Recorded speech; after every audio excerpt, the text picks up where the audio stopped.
Hey everybody, we're here at the St. George Tucker House to talk about a really rare example of a record for exterior paint colors.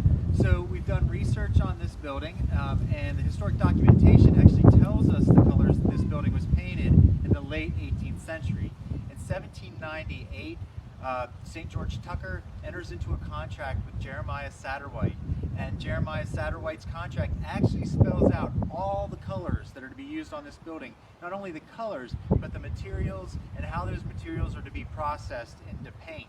So in the 18th century, painters were also responsible sometimes for actually making their paint, grinding the pigment into the oil. And so it's a really, really rare example. And also what we did, so we made sure that we got the colors right here, is that we did paint analysis. Again, that's that process of taking a small sample, looking at it under a microscope, and determining what color those paints were and what materials were used in those paints, matching those up to the historic documentation. So when Satterwhite does this work, he's actually being told what types of oils. So for the roof, for example, you have this kind of red color that was specified in the contract. It was also confirmed through the paint analysis. And for the oil for this, painting those wooden shingles in 1798, fish oil was specified, and we see that quite a bit, especially for roof surfaces.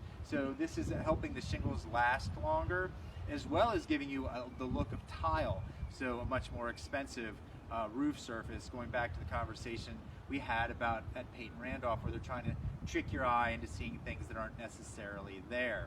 All the other colors, yellow ochre, Spanish brown, and white lead, colors like that, all seen on this building. So this building is incredibly accurate.